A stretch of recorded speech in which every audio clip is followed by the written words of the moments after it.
또 떠나니 왜 내 가고 그렇다. 왜 최전화는 거죠?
नमस्कार, अभिनंदन, शुभकामनाएं लाया हूं मैं लद्दाख के पहाड़ों से यहाँ महाराष्ट्र में जमा सभी जनजातीय लोगों के लिए। अशोक जी, अध्यक्ष मंडल के सदस्य, यूएन रिप्रेजेंटेटिव जो कि ईरान से आई हैं हनी जी, और आप सब जो इतने सारे जगहों से रंग बिरंगे लोग सभ्यताओं से संस्कृतियों से आए हैं, आप सब से मिलके मुझे कितनी खुशी हो रही है मैं बयान नहीं कर पाऊंगा। बहुत बहुत बहुत धन्यवाद आपका, ईश्वर का, कि आज मैं आप लोगों से जुड़ पाया। आसान नहीं था, मैं चाहता था कल जुड़ूं, मगर खुशी है कि आज जुड़ पाया।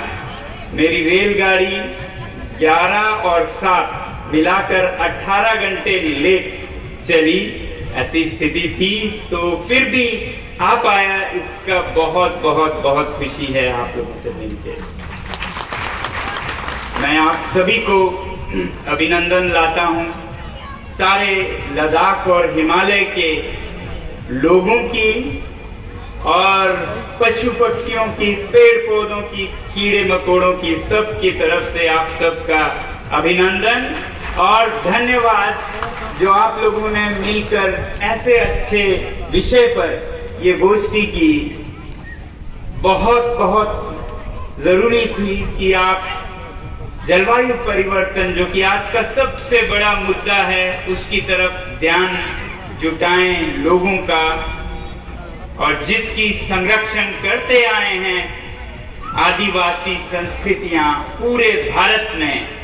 कहीं हम हिमालय के उस पार लद्दाख में, तो कहीं हिमालय में हमारे साथी जो कश्मीर से, हिमाचल से, उत्तराखंड से, नेपाल से, सिक्किम से अरुणाचल तक, म्यांमार तक, सब संजोए रखे हैं वो मूल्य, वो संस्कृति जिसके कारण ये बची हुई है अभी भी। मगर इसको अब आगे कैसे बचाएं, ये चुनौती भी हमारे सामने है। हमेशा से मैं ये कहता रहा हूं कि आदिवासी संस्कृतियों का आदर होना चाहिए, उन्हें कम या पिछड़ा ऐसे नजर से नहीं, बल्कि आज के इस दुनिया में जो अग्रसर हैं वही सबसे पिछड़े हो गए हैं, जिनके कारण ये धरती विनाश के कागार पर पहुंची है। जिसे हम प्रगति कहते थे, वो हद से अगर ज्यादा हो जाए तो विकास नहीं, विनाश होता है।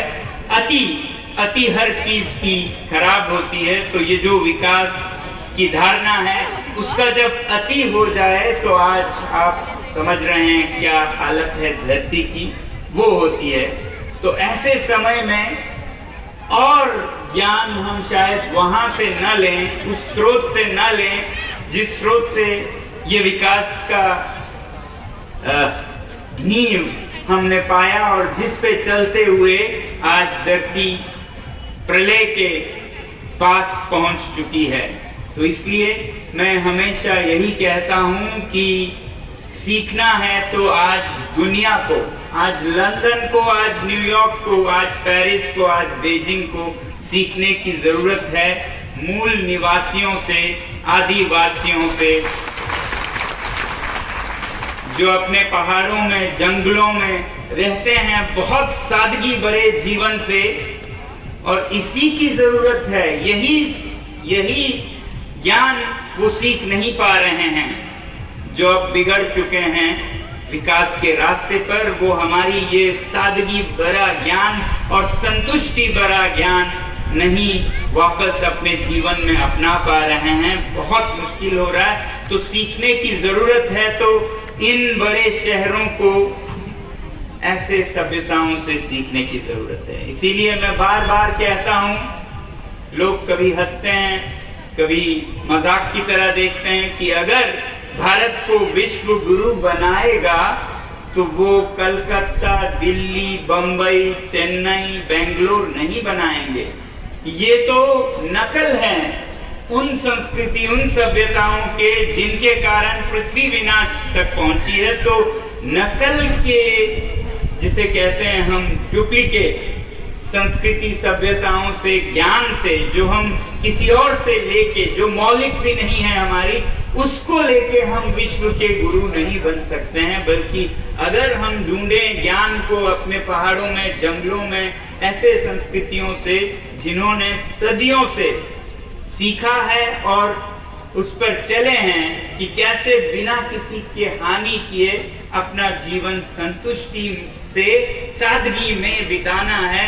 आज वो ज्ञान भारत से अगर बाहर जाए तो भारत विश्व गुरु बन सकता है।